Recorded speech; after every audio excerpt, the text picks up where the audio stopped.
welcome to my garden, but I brought it inside again. I've got a towel down, keeping things clean, and actually it makes me be more prepared for the video, right? So anyway, I'm Tina, the girl in the garden, and again, welcome. Today, we're going to be talking about tomatoes. So if you've been around for a while, you know I don't eat tomatoes. I eat them in salsa. What's that other one where they, pico de gallo? But I will not eat a slice of tomatoes. I pick whole tomatoes out of any kind of food, whether it's hot or cold. So I make a lot of homemade tomato sauce. The last couple of years has not been good tomato harvest for me. So hopefully this year will be. But we're going to go through this. I'm going to tell you something about each of the tomatoes I'm going to plant. All right. So what am I planting? I have a list here. Cherokee Purple, which reminds me, if you have not seen my little quick video about Henrietta, my tomato plant that almost wasn't, I'll link it below. Take a look. She is so cute. She got little tomatoes. She's only about this big after a year, but whatever. Anyway, Jersey Devils, Beefsteak Watermelon, Rosso Sicilian Pink Fang, Martino's Roma, Korean Long Prairie Flower. So I try to get some determinate and some indeterminate. Determinate, they only get so big, they're going to produce one time, you're done. Indeterminate, obviously, is going to go on for the entire season. Let's talk about each of these. I do have my containers ready and marked.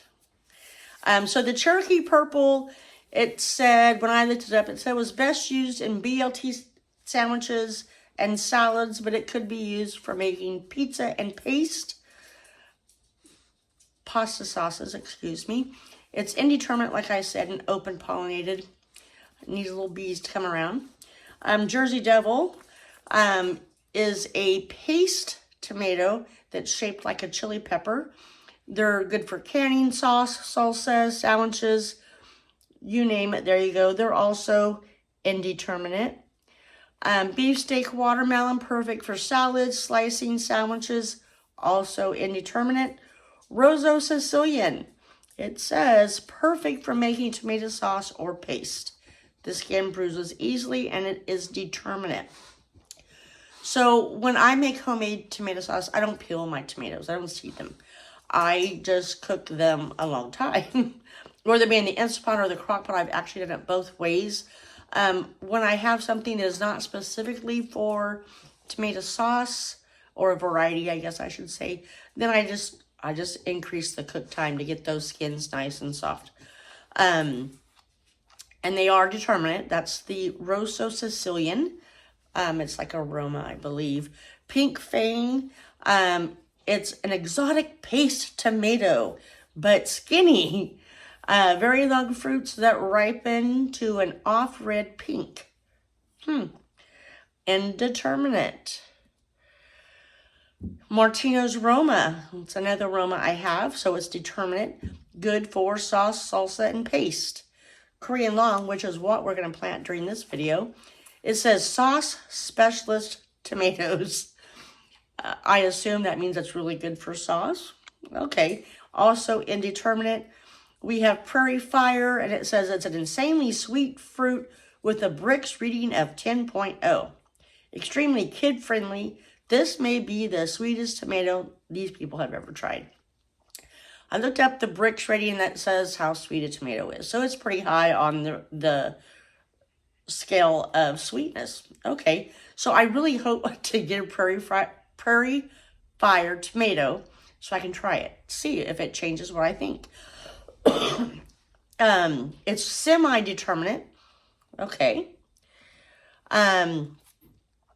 Then please be sure to be looking at the back of your package. It's going to tell you how to plant these.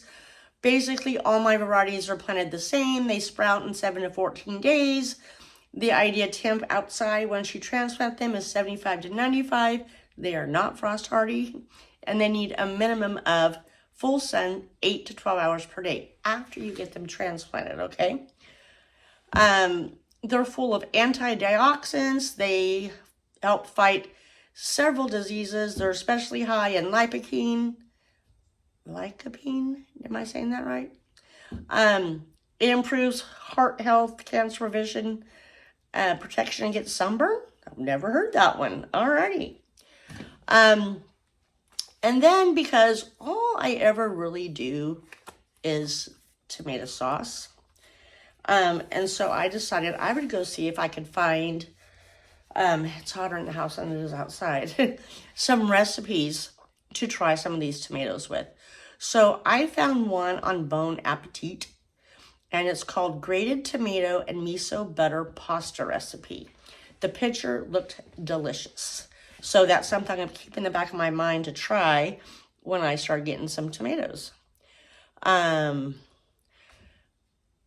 Basically, it says that you're going to slice off a thin round off the bottom, and then you're going to grate using a box grater. You're going to discard the stem and seeds. Sounds pretty easy, and it, like I said, the picture looked very delicious. So that's one that I'm going to try.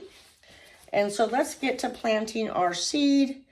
1/8 of an inch deep. These are small seeds, so if you saw the artichoke or some of the other videos, you can see not all seeds are tiny, not all seeds are big. So I think that's probably pretty much almost the end. I do have another pack though. Okay, so if I can hold them up here, you can see they're pretty small. And I was just going to plant one in each one, but I think I'm going to plant two. And the reason why I just want to plant one, if I plant two at a certain stage, probably going to have to transplant them to let them get big enough to then transplant again to put them outside.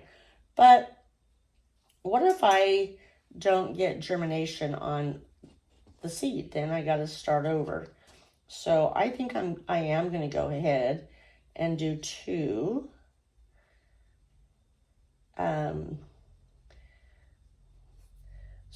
And I have 2 containers that are labeled. And again, it's just 1/4 of an inch deep. So I'm trying to be careful not to get it any deeper than that. Dropping it in, covering it up. So how do you use your tomatoes? What varieties do you grow? I don't know where that seed went. Okay, well, this one's going to have 3. We might have a rogue plant in there. What's your favorite tomato recipe? We can all do salsa and those types of things, you know, right? So like I said, I do have stuff down here to keep this area clean. So anyway, I'm going to continue to get the rest of my tomato seeds planted. You don't need to watch each and every one be planted. They're all done the same way. So we've planted our tomato seeds. We've learned about the health benefits. And that recipe looked really, really good. I probably should have given you more detail on what the recipe said. But when we actually get tomatoes, we will try that recipe. I will actually put the link below in the comments. So if you try it before I get to try it, come back and comment and let me know how it was. I want to thank you for being a part of our little community, The Girl in the Garden. We know your time is valuable. You are very busy. We appreciate you coming to watch us. Please subscribe. Stick around for a while. Give us that thumbs up. Share the video. Put comments below. All that will help my channel, certainly help it to grow. Oh, there was something nagging me that I forgot to say, and that is, so as I start 2024, starting to get my seeds done for the the spring, summer season of 2024, you will see I will have a playlist for artichokes. I've already done that video. Maybe you've watched it or you haven't. It's out there. It will be an artichoke playlist. And anything I do with artichokes, any updates, will be all on that playlist. The same with the tomatoes.